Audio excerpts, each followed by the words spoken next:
کوئی اختلاف کرنے لگیں خلافت کے معاملے میں کہ یہ 5 ہیں ایک طرف 3 ہو جائیں ایک طرف 2 ہو جائیں، تو آپ جو ہے کثرت والے پورشن میں اپنا وزن ڈال دیں، یعنی ویٹو کا حق استعمال کرنا۔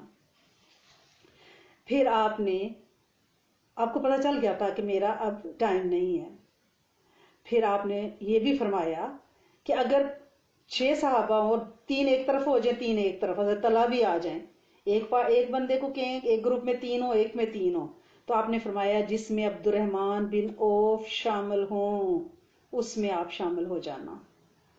پھر ابو طلحہ انصاری، مقداد بن اسود کو آپ نے بلایا۔ دیکھیں آخری وقت میں کیا اقتدامات ہو رہے ہیں کہ یہ جو 5 لوگ میں نے مقرر کیے ہیں نا، یہ جب خلیفہ بنا رہے ہیں نا، انہیں ایک گھر میں بند کر دو، یہ باہم مشورہ کریں، دروازے پہ آپ دونوں پہرا دو۔ کون؟ حضرت طلحہ انصاری اور حضرت مقداد بن اسود۔ کوئی بندہ ان سے ملنے جلنے نہ پائے تاکہ کانسپیریسیز نہ ہو، توڑ پھوڑ نہ ہو، لوگ خریدے اور بیچے نہ جا سکیں، ان کی رائے پہ اثر انداز نہ ہوا جا سکے۔ وہ 5 صحابہ سر جوڑ کے بیٹھے فیصلہ کریں، باہر کا کوئی بندہ ان سے نہیں ملے گا، آپ لوگ دروازے پہ پہرا دے گئے۔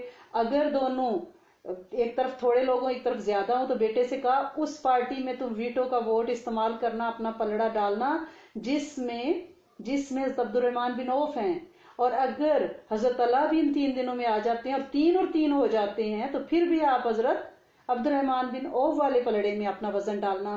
بیٹے کو ان 5 لوگوں میں شامل نہیں کیا، بیٹے کو صرف ویٹو کا حق دیا ہے تاکہ ڈسیزن بنانے میں آسانی ہو سکے۔ پھر آپ نے ان 5 اشخاص کو بلایا اور انہیں وصیت کی کہ انصار کے حقوق کا بہت خیال رکھنا، کیونکہ یہ وہ لوگ ہیں جنہوں نے نبی کریم صلی اللہ علیہ وسلم کی مدد کی، مہاجرین کو اپنے گھروں میں ٹھہرایا، انصار تمہارے محسن ہیں، ان کے ساتھ تم احسان کرنا، ان کے لغزش خطا سے درگزر اور چشم پوشی کرنا۔ تم میں سے جو شخص خلیفہ مقرر ہو تم 5 میں سے، اس سے مہاجرین کا بھی خیال رکھنا ہوگا، کیونکہ یہ وہی لوگ ہیں جو اولین ایمان لانے والے ہیں۔ پھر یہ بھی کہا کہ جہاں جہاں ہماری فتوحات ہوئے ہیں وہاں جو ذمی ہیں، مینورٹیز ہیں، ان کا خیال رکھنا، ان کے ساتھ اللہ اور رسول کے معاملے میں ذمہ داری نبھانا، اور ذمیوں سے جو تم نے وعدے کیے ہیں ان کو ضرور پورا کرنا، اگر دشمن ان پہ حملہ کرے تو ان کی حفاظت کرنا، اور طاقت سے زیادہ ان پہ ٹیکس نہ ڈالنا اور بوجھ نہ لگانا۔ پھر اپنے بیٹے حضرت عبداللہ بن عمر کو بلا کر حکم دیا کہ حضرت بی بی عائشہ صدیقہ کی خدمت میں جاؤ، حضرت ابو بکر صدیق کے پہلو میں دفن ہونے کی اجازت طلب کرو۔ حضرت بی بی عائشہ صدیقہ کی خدمت میں حاضر ہوئے اور فاروق اعظم کی التجا پیش کی۔ حضرت بی بی عائشہ صدیقہ نے فرمایا یہ جگہ تو میں نے اپنے لیے رکھی تھی، کیونکہ دونوں محرم ہیں نا ان کے، وہاں پہ نبی کریم صلی اللہ علیہ وسلم اور ان کے والد حضرت ابو بکر صدیق، لیکن فاروق اعظم کو اپنی ذات پہ میں ترجیح دیتی ہوں، ان کو ضرور اسی جگہ دفن کیا جائے۔ یہ خبر جب حضرت عبداللہ نے فاروق اعظم کو سنائی تو بہت خوش ہوئے اور فرمایا میری سب سے بڑی مراد بھر آئی ہے، لیکن جب میں اس دنیا سے گزر جاؤں تو میرا جنازہ حضرت بی بی عائشہ صدیقہ کے دروازے پہ رکھ کے پھر اجازت طلب کرنا، کیا پتہ ابھی میں خلیفہ ہوں تو انہوں نے مجھے اجازت دے دی ہے، جب خلیفہ ختم ہو گیا ہوگا پھر اجازت مانگنا۔ تو لہٰذا 27 ذی الحج 23 ہجری کو آپ زخمی ہوئے تھے، 3 دن زخموں کی تکلیف آپ نے برداشت کی، 1 محرم 24 ہجری کو ہفتہ کے دن آپ فوت ہوئے ہیں، اسی دن دفن ہوئے ہیں۔ 10.5 سال آپ کی خلافت ہے۔ جنازے کو آپ کے دروازے کے حضرت بی بی عائشہ کے دروازے کے پاس رکھ کے اجازت لی گئی، انہوں نے پھر بھی اجازت مرحمت فرمائی۔ تو اس طرح آپ حجرہ مبارک میں نبی کریم صلی اللہ علیہ وسلم حضرت ابو بکر صدیق کے پہلو میں دفن ہیں۔ آپ کی نماز جنازہ حضرت صہیب نے پڑھائی، حضرت عثمان غنی، حضرت علی کرم اللہ وجہ، حضرت زبیر بن عوام، حضرت عبد الرحمن بن عوف، حضرت عبداللہ بن عمر نے قبر میں آپ کو اتارا۔ تو ان کی اولاد اور ازواج کتنی ہیں؟ فاروق اعظم کا پہلا نکاح جاہلیت کے زمانہ میں زینب بن مظعون سے ہوا تھا۔ ان کے بدن سے حضرت عبداللہ، حضرت عبد الرحمن اکبر، حضرت حفصہ پیدا ہوئی تھی۔ حضرت حفصہ آپ کو پتہ ہے نا کہ نبی کریم صلی اللہ علیہ وسلم کی زوجہ ہے، محترمہ ہے۔ حضرت زینب جو ہے وہ مکہ میں ہی ایمان لائیں، وہیں فوت ہوئی تھی۔ ٹھیک ہے، یہ آپ کی پہلی وائف ہے جو فوت ہو گئی تھی۔ اور یہ بھی اسمان بن مزون کی بہن تھی، اولین ایمان لانے والے ہیں، یعنی 14واں نمبر تھا ان کا ایمان لانے والوں میں، یعنی یہ گھرانہ ہی ایمان والا تھا، حضرت زینب والا۔ دوسرا نکاح جاہلیت میں ملیکہ بنت جرول سے ہوا، جن سے عبید اللہ پیدا ہوئے۔ یہ ایمان نہیں لائی تھی ملیکہ، اس لیے 6 ہجری کو جب حکم آیا تو ان کو طلاق دے دی گئی۔ تیسری بیوی آپ کی قریبہ بنت ابی امیہ تھی، جن سے جاہلیت میں نکاح کیا تھا، وہ ایمان نہیں لائیں۔ 6 ہجری کو یعنی ملیکہ کو بھی طلاق دی اور قریبہ کو بھی طلاق دے دی۔ چوتھا نکاح یعنی 2 بیویاں تو اب 2 ہی آپ کے نکاح میں، ایک فوت ہوگی اب ایک ہی ہے، تو ایک آپ کا نکاح ام حکیم بنت حرس بن ہشام سے ہوا، جن سے فاطمہ پیدا ہوئی۔ ایک نکاح آپ کا 7 ہجری میں جمیلہ بنت عاصم سے ہوا، جن میں سے عاصم پیدا ہوئے۔ آپ کو پتہ ہے نا، یہ وہی عاصم ہیں آپ کے بیٹے جن کا نکاح آپ نے اس بچی سے کیا تھا کہ ایک رات آپ گشت کر رہے تھے۔ آپ نے وہ کہانی بہت دفعہ سنی ہوگی کہ ایک بچی اپنی ماں سے کہہ رہی کہ اماں دودھ میں پانی نہیں ملائیں۔ ماں نے کہا ہے بیٹے کون کہ خلیفہ کا حکم ہے دودھ میں پانی نہیں ملائیں، تو ماں نے کہا کون سا خلیفہ دیکھ رہے ہیں؟ تو بچی نے کہا تھا کہ خلیفہ نہیں دیکھ رہے، رب تو دیکھ رہا ہے۔ حضرت فاروق اعظم نے گلی میں یہ بات سن لی تھی، ماں بیٹی کی رات کو ہونے والی بات۔ صبح اسی بیٹے عاصم سے جو جمیلہ بنت عاصم کے بیٹے ہیں، ان سے اس بچی فاطمہ کا نکاح کیا۔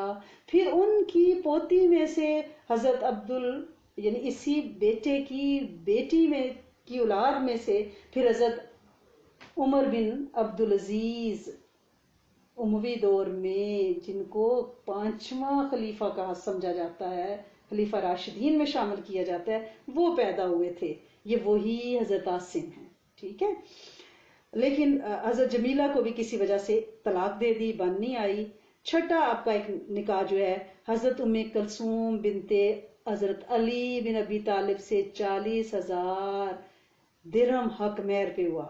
حضرت علی کی بیٹی سے بھی آپ نے نکاح فرمایا ہے۔ آپ نے ریکویسٹ کی تھی حضرت علی کرم اللہ وجہہ سے کہ میں چاہتا ہوں کہ اہل بیت سے، آپ کے خاندان سے، حضرت بی بی فاطمہ الزہرا کیونکہ نبی کریم صلی اللہ علیہ وسلم کی بیٹی ہیں، میں چاہتا ہوں کہ میرا رشتہ اس خاندان سے جڑ جائے، تو اللہ کریم مجھ سے نرمی کا معاملہ فرمائیں۔ تو لہٰذا حضرت ام کلثوم حضرت بی بی فاطمہ الزہرا کی بیٹی ہیں، حضرت علی کی بیٹی ہیں، ان سے آپ نے نکاح کیا۔ ان کے وطن سے 2 بچے ہوئے ہیں، حضرت رقیہ اور حضرت زید۔ اور عاتقہ جو ہیں یہ نبی کریم صلی اللہ علیہ وسلم کی چچیری بہن تھیں۔ یہ مورخین نے بھی ان کو بھی آپ کے ازواج میں لکھا ہے۔ یہاں آپ کے ذہن میں ایک بات پیدا ہو رہی ہوگی کہ مسلمان جو ہے عام مسلمانوں کے لیے 4 نکاح کی اجازت ہے، ایک وقت میں 4 بیویوں کی، اگر ان میں سے فوت ہو جائیں، طلاق دے دی جائے تو 4 ایک وقت میں موجود ہونی چاہیے، لہٰذا کبھی بھی وہ کمبائن 4 سے زیادہ نہیں ہوئی۔ ان میں سے کچھ کی علیحدگی ہو گئی تھی، 2 ایمان نہیں لائی تھیں، ایک کو ویسے طلاق ہوئی تھی، جیسا کہ میں نے ابھی آپ کو ڈیٹیل میں بتایا، تو ایک وقت میں 4 ہی بیویاں ہیں۔ تو یہ جو ایک فقیہ ہیں جن کے بارے میں مورخین کا خیال ہے کہ وہ آپ کی لونڈی ہیں، ان سے عبد الرحمن اوست پیدا ہوئے تھے۔ فاروق اعظم کی اولاد میں سے جو مشہور ہوئے ہیں وہ حضرت حفصہ جو زوجہ رسول صلی اللہ علیہ وسلم ہے، اور حضرت عبداللہ بن عمر بہت نامور ہیں۔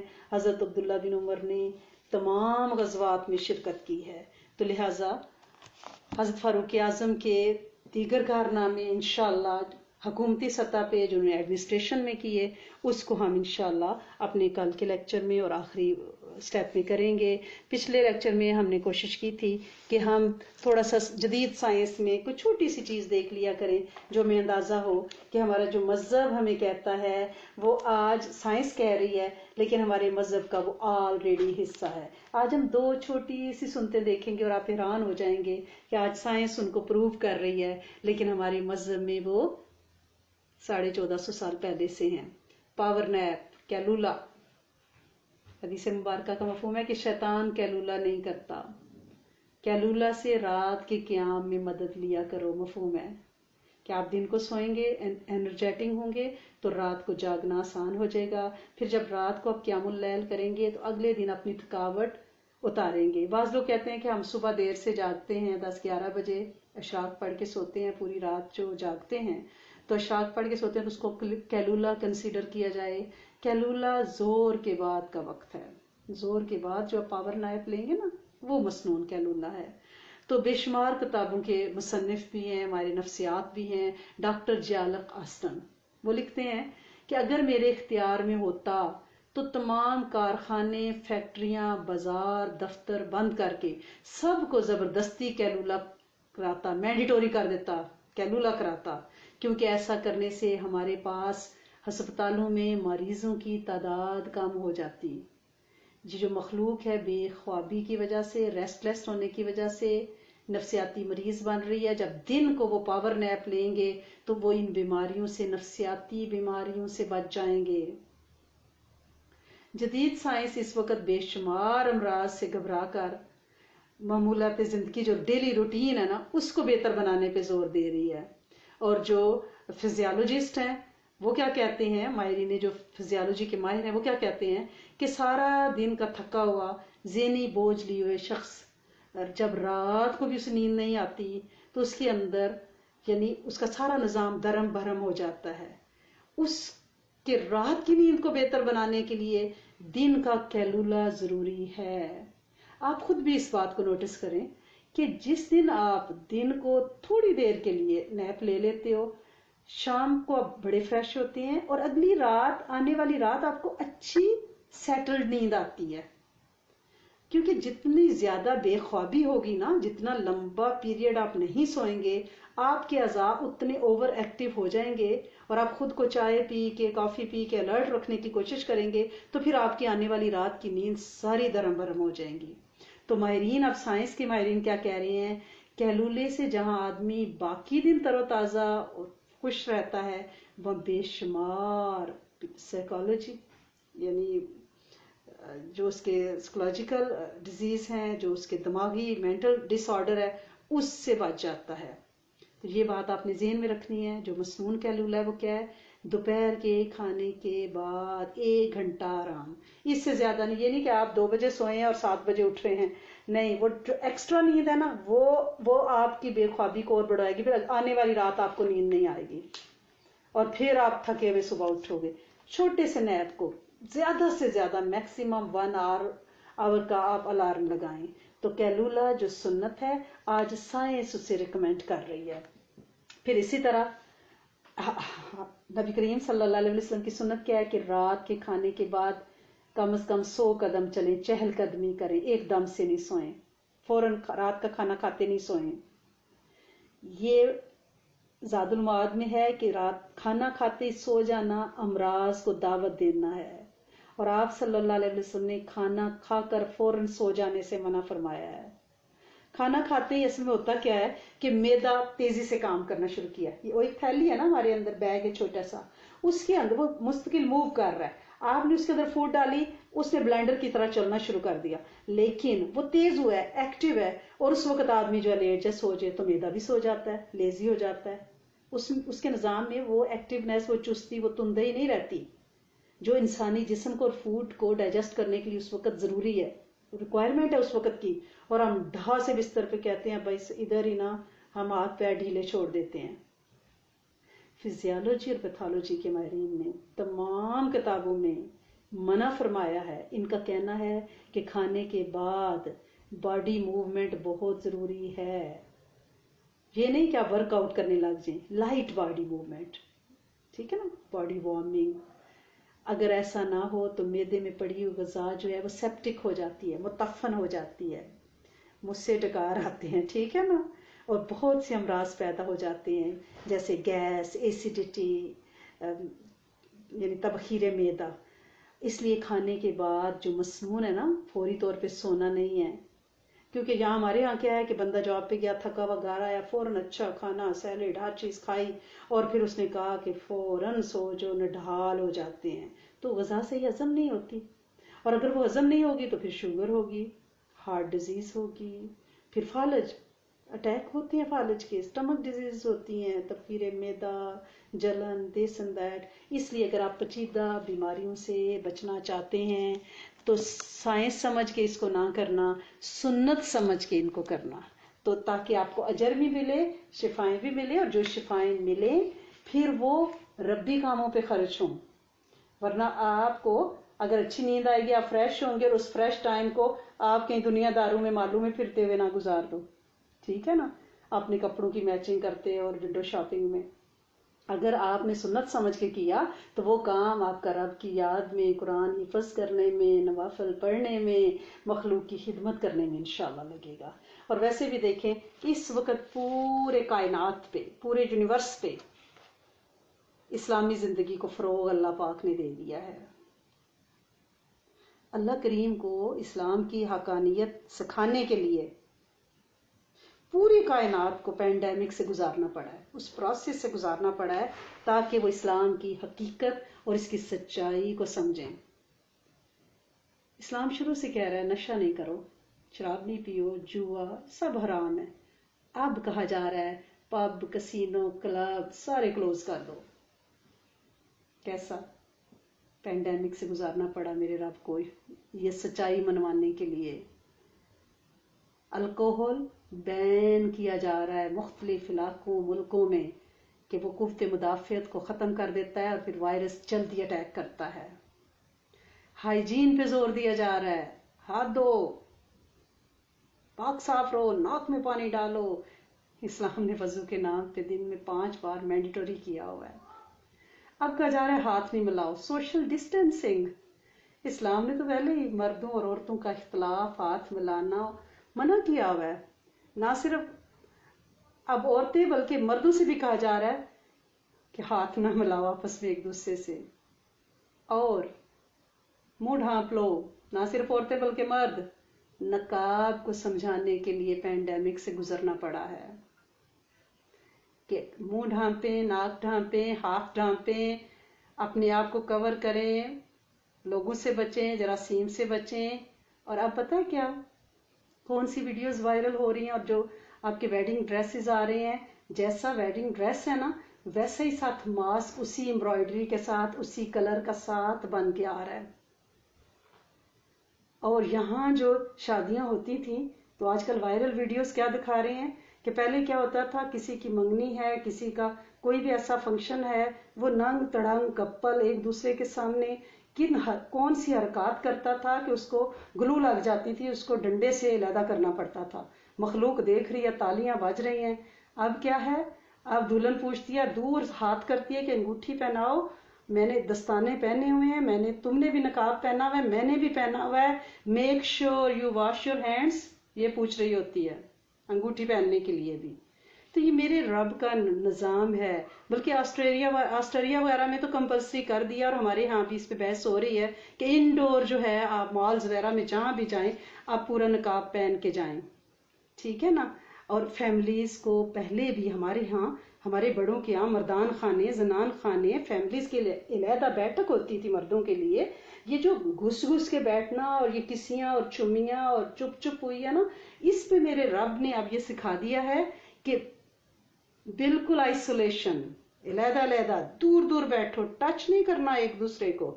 تو اللہ پاک نے پوری اسلامک لائف سٹائل جو ہے نا پوری کائنات پہ متعارف کرا دیا ہے اس وائرس کے ذریعے. تو اللہ کریم ہمیں وائرس کے ڈر سے نہیں، رب کے ڈر سے، قرآن کا حکم سمجھ کے یہ سارے اعمال کرنے کی توفیق دے. اگر آپ وائرس کے ڈر سے نقاب پہنو گے، حجاب پہنو گے، گلوز پہنو گے، بچو گے ہاتھ ملانے سے، جپھیاں ڈالنے سے، تو پھر کوئی فائدہ تو نہیں ہے نا. یہ اسلام کہہ رہا ہے، اسلام سمجھ کے آپ نے اس کو کرنا ہے. مجھے فون آیا ایک ہماری سسٹر کا، اللہ پاک ان کی زندگی میں برکت ڈالے، کیونکہ جو بھی اعمال کیے جاتے ہیں اس کا پھر فیڈ بیک آتا ہے. تو ہم نے رمضان میں غالباً ایک عمل بتایا تھا، ہمارے شیخ کی وساطت سے ہم تک پہنچا کہ سورۃ نساء کی آیت نمبر 84، واللہ اشد بأسا و اشد تنکیلا. انہوں نے بتایا ہے کہ اس آیت نے، سورۃ نساء کی اس آیت نے ان کو اندر سے اتنا مضبوط اور اتنی قوت عطا کی ہے کہ وہ جو اعصاب کا ٹوٹنا، کمزور پڑنا، ٹھنڈے پسینے آنا، خوف کا طاری ہو جانا، اعصاب کا کمزور ہو جانا، کسی اور ہستی سے مغلوب ہو جانا، وہ ساری چیزیں ختم ہو گئی ہے. ایک پازیٹیو ایسی یعنی تعمیری چینج آئی ہے کہ آئی فیل اسٹرانگر. جیسے بندہ اپنے پاؤں پہ کھڑا نہیں ہو جاتا، قوت فیصلہ بڑھ جاتی ہے، الفاظ کا چناؤ بہتر ہو جاتا ہے، مائنڈ اور ہارٹ کوآرڈینیٹ کرنے لگ جاتا ہے، بے ربط جملے اور بے ربط سوچیں اور بے ربط خیال جو ہیں اس سے بندہ بچ جاتا ہے. یہ چیز اس آیت سے ملی ہے. ویسے تو یہ آیت جادو ٹونے سے بچنے کے لیے، کیونکہ اس آیت میں طاقت ہے میرے رب کی. کہ آپ اس کا آشکارانہ سا ترجمہ دیکھیں، واللہ، جہاں واللہ کہا جاتا ہے نا تو پاور ہے میرے رب کی. اشدو، پھر اور ہو گیا، اللہ سخت قوت والے ہیں. اشد و باسن و اشد و تنکیلا، اور سخت سزا دینے والے ہیں. طاقت والے بھی ہیں اور سزا دینے والے بھی ہیں. اب اس طاقت کا جو پرتاؤ آپ کے وجود پہ پڑے گا نا، وہ آپ کی روح اور جسم کو مضبوطی ملے گی، کیونکہ میرے رب کی طاقت. اور جو شخص یہ نام لے لے گا، یہ آیت پڑھتا ہے انشاءاللہ، اس ہر آیت کا جو انفلوئنس ہے نا، جو عکس ہے، وہ انسانی وجود پہ پڑتا ہے، اس کی روح پہ پڑتا ہے. تو اس کا جو فیڈ بیک مجھے ملا جادو کے لیے بہت زیادہ ملا. اور ایک یہ اندرونی جو پاور ہے، قوت، پازیٹیو قوت، ایک ریز باڈی کے اندر گردش کرنے لگتی ہیں جو وجود کو سہارا بھی دیتی ہیں، پرسنالٹی کو بااثر بھی بناتی ہیں، جو سمجھیں کہ اپنے پاؤں پہ کھڑا کرتی ہیں. یہ جو آیت ہے، جب آپ اس کو سورۃ نساء کے تناظر میں دیکھیں گے تو آپ کو اندازہ ہوگا کہ میرے رب نے یہ آیات جو ہیں جہاد کے تناظر میں یہ آگے چلتی آ رہی تھیں. پھر منافقین کی تھوڑی سی بات ہوئی کہ یہ لوگ جو پیچھے سے باتیں کرتے ہیں، جھوٹی اطلاعیں دیتے ہیں، خبر پہنچاتے ہیں. پھر آخر پہ میرے رب نے تسلی دیتے ہوئے اس پوری آیت میں کیا فرمایا؟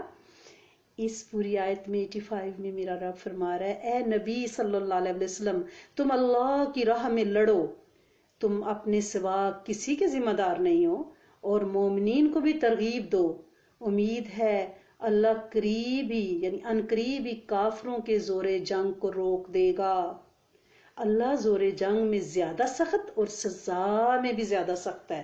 اب یہ دیکھیں اس پوری آیت کو، اگر آپ دیکھیں یہ آیت جو ہے نا، اس کا 85 کا، یہ چھوٹا سا ایک حصہ ہے، لیکن آپ اس میں یہ دیکھیں اس آیت میں کیا کہا گیا ہے کہ آپ آگے بڑھتے جائیں، اپنے سوا آپ کسی کے ذمہ دار نہیں ہیں، مومنوں کو بھی ترغیب دیں، اور امید ہے کہ اللہ کافروں کے زور جنگ کو توڑ دے گا. اب کافروں سے جب آپ اس آیت کو پڑھتے ہیں نا اپنے ذکر میں، جیسے آپ نماز کے بعد آپ 11 بار پڑھ لیں، یہ آپ کو نادیدہ دشمنوں سے بھی بچائے گا. نفس باغی نہیں ہوگا، اولاد تابعدار رہے گی، آپ کی پرسنالٹی میں اللہ کریم ایک خاص قسم کا تاثر، ایک عکس جو ہے نا وہ منعکس کریں گے، وہ نکلے گا. ایک آپ کو اندرونی پاور ملے گی. وہ بچیاں جو اپنے ان-لاز میں بہت زیادہ دب جاتی ہیں، اور کئی جگہوں سے ایسا فون آتا ہے کہ 20-20 سال ان-لاز کی اتنی خدمت کی، لیکن آخر پہ کسی ایک غلطی کی وجہ سے سب کچھ پہ پانی پھر جاتا ہے. اللہ پاک رحم فرمائے ایز امت ہم پہ. یا وہ مدر ان-لاز، فادر ان-لاز، جن کو جو بچے ہیں، جو یوتھ ہے، اسپیشلی جو بہوؤں کا طبقہ ہے، یہ ایک ایسی مخلوق ہے، بعض اوقات ان کو بالکل ٹکے کا کر کے رکھ دیتے ہیں، ان کو بے وقت کر دیتے ہیں، حالانکہ انہیں اندازہ نہیں ہے کہ ایک وقت آئے گا کہ انہوں نے بھی اس پروسیس سے گزرنا ہے، اور میرا رب گزارتا ہے. تو لہٰذا یہ میں کہوں گی کہ ہر بندہ اگر اس کو 11 بار 7 بار چلے ہر نماز کے بعد، دیکھیں یہ 6-7 لفظ ہیں، واللہ اشد باسن و اشد تنکیلا. آپ اس کو عادت بنا لیں انشاءاللہ. یہ انشاءاللہ ہم اس کو گروپ پہ بھی پوسٹ کریں گے.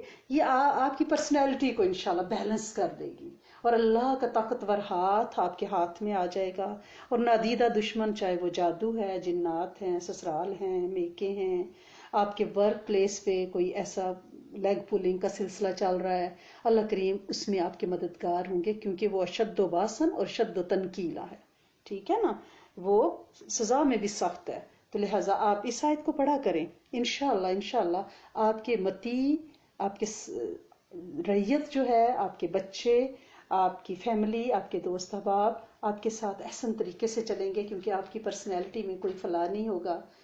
کوئی جھول نہیں ہوگا، اور آپ میں گفت فیصلہ بھی آئے گی، اور آپ میں ڈیلنگ بھی آئے گی، آپ کے لفظوں کا چناؤ بھی اچھا ہوگا، اور آپ کے بولوں میں تاثیر بھی آئے گی، کیونکہ اس کا طاقت والا ہاتھ آپ کی پشت پہ ہے نا، جو سزا میں بھی سخت ہے اور بدلہ لینے میں بھی سخت ہے۔ تو اس کا فیڈ بیک آیا تھا جن بچوں نے دیا، اللہ پاک ان کی زندگیوں کو نور سے بھرے، عافیتوں سے بھرے۔ اگر آپ لوگوں کو بھی اس طرح کا فیڈ بیک، آپ نے کوئی عمل کیا آتا ہے، چھپایا نہ کریں۔ ہماری بہت سی بچیاں کہتی ہیں کہ جب ہم بتاتے ہیں تو ہمارا وہ ذکر چھٹ جاتا ہے۔ صدقے جاؤں، ایسا نہیں ہوتا۔ آپ 3 دفعہ استغفار پڑھ کے اپنا ذکر دوسروں کو بتایا کریں تاکہ مخلوق کو اس سے فائدہ ہو۔ آپ دیکھیں جنہوں نے یہ بتایا، اب لوگ اس عمل کو کریں گے تو انشاءاللہ ان کو فائدہ ہوگا، کتنے ان کے دل سے دعا نکلے گی۔ تو آپ مجھے آڈیو میں، اگر آپ کہیں کہ فون پہ آپ مجھے آدھے گھنٹے کی بات کر کے اپنا پورے قصے سنائیں تو میری جان ایسا پاسبل نہیں، کتنے لوگوں کے فون سنوں گی میں؟ تو میری آپ سے ریکویسٹ ہے کہ 1 منٹ سے کم کی آپ آڈیو مجھے بھیجا کریں، سیکنڈز پہ بھیجا کریں، پہلے اپنے پاس پوائنٹس لکھ لیا کریں، اور انڈر 1 منٹ، کیونکہ اس سے زیادہ پھر سننا مشکل ہو جاتا ہے، پھر توجہ نہیں رہتی نا۔ تو جب تک آپ کی میسج آتا ہے، وہ سنا جاتا ہے، آپ کو توجہات ملتی ہیں، آپ کے لیے دعا نکلتی ہے دل سے، اور جن لوگوں کو فائدہ ہوگا وہ دعائیں بھی آپ کو لگیں گی۔ اس لیے میری آپ سے ریکویسٹ ہے کہ پلیز آپ فیڈ بیک اپنی آڈیو میں، لیکن لیس دین 1 منٹ، اور اونچی آواز میں بولا کریں۔ مجھے جو آڈیو میسج آتے ہیں اس میں سے 10% میں نہیں سن پاتی، کیونکہ آواز نہیں ہوتی۔ آپ کہیں دور بیٹھ کے اور دھیمے دھیمے کمبل کے اندر منہ کر کے بول رہے ہوتے ہو تو میں کیسے سنوں بھائی؟ میرے تو کان کتنا، میں ہیڈ فون پورا دن میرے کانوں پہ رہتا ہے، ایک کلاس، دوسری کلاس، تیسری کلاس، لوگوں کے فون، تو میرے تو کان اتنے طاقتور نہیں ہیں۔ تو اس لیے اگر آپ لوگ یہ سمجھتے ہیں کہ آپ نے مجھے 7 منٹ کی آڈیو بھیجی اور میں نے سنی ہے تو آئی ایم سوری ٹو سے میں نے نہیں سنی، ٹھیک ہے؟ تو لہٰذا آپ 1 منٹ سے کم اور اونچی آواز میں پلیز آپ اپنا فیڈ بیک دیا کریں تاکہ لوگوں کو اس سے فائدہ ہو۔ اللہ پاک آپ لوگوں سے اس عمل کو قبول فرمائے، آپ سے راضی ہو جائے، آپ کی نسلوں سے راضی ہو جائے۔ اللہم انی اسألک واتوجہ الیک بنبینا محمد صلی اللہ علیہ وآلہ وسلم، نبی رحمتی یا محمد انی اتوجہ بک الی ربک ان تقضی حاجاتی۔ اللہم لک الحمد کما انت اہلہ فصلی علی سیدنا محمد کما انت اہلہ۔ میں نے ایک کڈس کلاس میں آپ سے پرومس کیا تھا کہ ہم کینیڈین سروس جو ان دنوں مل رہی ہے $2000، اس کے بارے میں بات کریں گے۔ تو ہم نے کڈس کلاس میں تو کی تھی، یوتھ کلاس میں، تو وہ کل انشاءاللہ کریں گے۔ آج میرے بالکل ذہن سے نکل گیا، میں اپنے نوٹس میں اس کو لکھ لیتی ہوں، تو کل ہم انشاءاللہ اس پہ بات کریں گے۔ تو اللہ کریم آپ سب لوگوں کو رزق حلال طاہر طیب عطا فرمائے۔ ربنا آتنا فی الدنیا حسنۃ وفی الآخرۃ حسنۃ وقنا عذاب النار۔ رب ارحمہما کما ربیانی صغیرا، یا اول الاولین یا آخر الآخرین یا ذی القوۃ المتین یا ارحم المساکین یا ارحم الراحمین یا دلیل المتحیرین یا مفرح المعذونین یا غیاث المستغیثین، آغثنا آغثنا آغثنا یا الہی انک علی کل شیء قدیر۔ اللہ کریم تیرے بندے تیرے سامنے ہاتھ اٹھائے بیٹھے ہیں، جو اس وقت آمین کہہ رہے ہیں اور جو بعد میں کہیں گے۔ اللہ کریم ان سب کی دعاؤں کو عافیت، برکت، رحمت کے ساتھ قبول فرمانا۔ اللہ کریم ہر بیمار کو کامل شفا، اللہ کریم ہر مجذوب کو، عاجز کو اپنے ہاں سے توانائی اور قوت عطا فرما دیں۔ اللہ کریم ہر مخلوق الحال کی مدد فرمائیں، ہر کمزور کو قوی فرما دیں، ہر بے اولاد کو بہترین اولاد عطا فرمائیں، ہر بے زوج کو بہترین جوڑا عطا فرمائیں۔ اللہ کریم ہر گھر کو خیر و عافیت، برکت، سکھ، چین، سکون، عافیت عطا فرمائیں۔ اللہ کریم جادوگروں کے لیے ہم یہی کہتے ہیں کہ واللہ اشد باسن و اشد تنکیلا۔ اللہ کریم جادوگروں کی لگامیں آپ باندھیں میرے مالک، جادو نے دنیا میں بہت تباہی مچا دی میرے مالک۔ واللہ واللہ واللہ اشد باسن و اشد تنکیلا۔ اے میرے کریم مالک گھروں کے جھگڑوں سے بچائیں، بے اولادیوں سے بچائیں، غیر فطری غیر کلمہ گو جوڑوں سے بچائیں۔ اللہ کریم عاجز ہونے سے بچا دینا، اللہ کریم مغلوب ہونے سے بچا دینا، مخلوق کی محتاجیوں سے بچا لینا، ہاتھ کو نیچے والا ہاتھ بننے سے بچانا، سدا اوپر والا دینے والا ہاتھ رکھنا۔ اے میرے کریم مالک اپنے علم میں سے علم عطا فرمائیں، اپنے حلم میں سے حلم عطا فرمائیں، خاتمہ بالخیر عطا فرمائیں، معرفت عطا فرمائیں، ہمارے ہر عمل کو قبول فرمائیں، تاثیر اور برکت عطا فرمائیں، اپنی رضائیں عطا فرمائیں، شاکر صابر اللہ کریم وجود جسم دل اور زبان